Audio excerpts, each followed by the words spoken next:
4 years ago in 2020, I gave my first Education Mass address as director.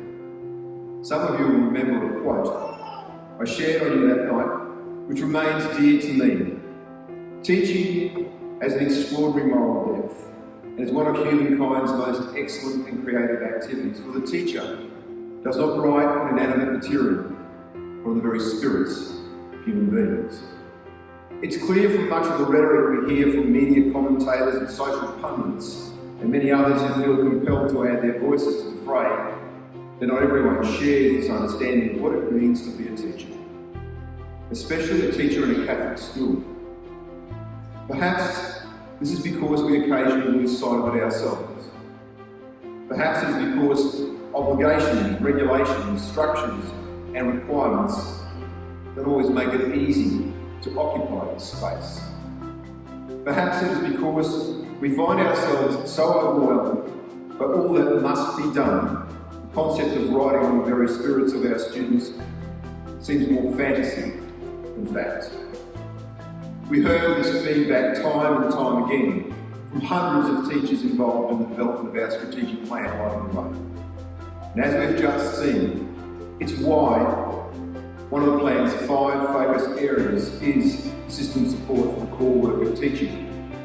And it's why one of our principals volunteered a term of 2023 to collaboratively develop a shared understanding of the core work of teaching to help us rediscover the joy and fulfilment of this noble vocation. But why bother? Why not simply just accept the fact that teaching has changed? To be content with getting students through school and just not expect any more than that? The answer is simple. Because our students deserve more than that. They expect more than that. They need more than that. And they look to us to enable their learning, because a Catholic education is liberating, and it is a gift that we carry out with us for a lifetime. Sharing this gift is ultimately our mission. As we go about delivering our mission through lighting the way, we're confronted by some serious questions. And the quality of our questions does reflect the quality of our efforts. Questions like, what does the graduate of a Catholic school look like?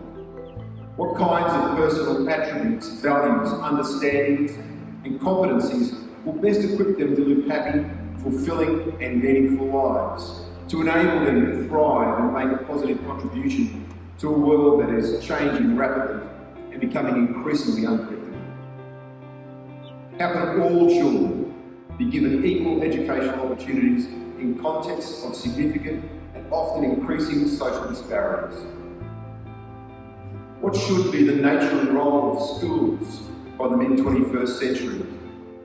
And will ongoing advances in digital technologies bring fundamental changes to how, when and where children learn? And if so, what are the implications for teachers? And Catholic education is at its best when it embraces its prophetic voice in answering big questions. When the core work of teaching is protected, prioritised and privileged, we are able to stand up for people living in poverty, to reweave the fabric of communities and to provide a compelling vision for the common good. But what does this look like in practice? Last year, Bishop Brian issued by decree the statement, Bearers of Christ's Love, Catholic Schools in the Diocese of Wollongong. This document grounds and frames our work. It makes it clear that we are unapologetically Catholic. Our schools are places of evangelisation, and they are open and accessible to those who are willing to share our values. To complement this statement from Bishop Brian, Pope Francis frames Catholic education under what he calls a triple aspect. I prefer to call it a triple threat. That triple threat is one of love, hope and humanity. And these 3 acts, as Pope Francis calls them, have nothing to do with the regulation of teaching, but everything to do with the joy of teaching. Because first and foremost, Catholic education is an act of love. Because it generates life, its multidimensionality, it removes people from self-centeredness. It helps our young people to enter into confidence with their interiority, to put their potential into action, and to open themselves to God. Catholic education is also an act of hope, which helps to break the cycle of scepticism, disbelief and restriction. And hope is neither avoidance or wishful thinking. It is a space that enables us to face what is broken in ourselves, in others, in the world, and engage in change. Hope is simply a passion for what is possible. And finally, Catholic education is an act of humanity. It humanises the world because it helps everyone it touches to appreciate differences, to discover fraternity, and to be responsible for the environment. It is, as Pope Francis describes, the natural antidote to an individualistic culture that sees me and I rather than we and us. The role of teaching in delivering this triple threat is fundamental, but we are not naive to the barriers and distractions that can prevent us from keeping the main thing. Not least among these is the uncertainty we can feel about just what we mean by the core work of teaching. So, building on the work of other agencies, good research, and through the consultation led by one of our principals, Michelle Rolfe, last year, we set out to resolve this uncertainty. And we did so by identifying 5 elements that together contain the nature and substance of the core work of teaching in our systemic Catholic schools. They are simply encounter, teaching, setting, collaborating, and of course, improving. We start appropriately with encounter, enabling students to know Jesus Christ, the rich tradition of our Catholic faith, and their share in God's love is absolutely fundamental differentiator for us. It's what makes us who we are, and it's what must remain at the heart of all we do. Second is teaching. Teaching is many things. It is right to describe it as a profession, but it's also right to describe it as a vocation. At its core, teaching is a craft, and like any craft, mastery depends on a relentless focus on doing the basics well. Basics like knowing the student as person and learner, planning, delivering, assessing, reporting, evaluating learning experiences and achievement, considering student needs in light of our curriculum and relevant data. The next is setting, which involves providing the built environment, organisational structures, relationships and support necessary to ensure student safety, wellbeing and learning, in accordance with the Church and legal requirements. As Catholics, community is deeply ingrained into who we are and what we do. That's why the core work of teaching necessarily involves collaborating with colleagues to measure impact and to strive for excellent pedagogy, and working alongside parents, clergy and the community to best meet the holistic needs of students. And finally, improving.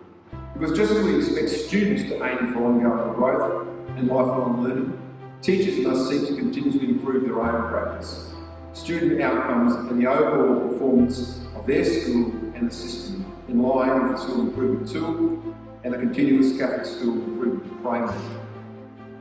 In lighting the way, we have taken the strategic position that improvement in student faith, learning and well-being is found in and driven by the school. We have introduced new processes, new structures and new technologies to support this position. But it will ultimately come to nothing if it does not have an impact through the classroom door into the hearts and minds and souls of the 20,000 young people we serve each year. The core work of teaching must be protected, prioritised and privileged if we are to achieve our strategy, realise our mission and share the liberating gift of Catholic education. Those of you paying attention tonight will have noticed that in our readers tonight, Sandra from St Francis in Diocese of Wollongong and Joshua from Holy Family England, we have both the wisdom and experience of more than 40 years of practicing the craft, alongside the potential and possibility of a beginning teacher just embracing their calling. Much has changed since Sandra took her first tentative steps into the classroom, and much more will change for Joshua in years to come. There are, however, some things that will never change. Our belief in the craft of teaching. Our belief in teachers and students. Our belief that a student without a teacher is incomplete, just as a teacher is incomplete without students. And our belief in you. My challenge to you tonight is to embrace this shared understanding, seeing these 5 elements not as limitations, but as the cornerstone for our work. This is how we will discover the joy in one of society's most noble vocations. This is how we will rediscover the wonder of riding on the very spirits of human beings. This is how we will light the way.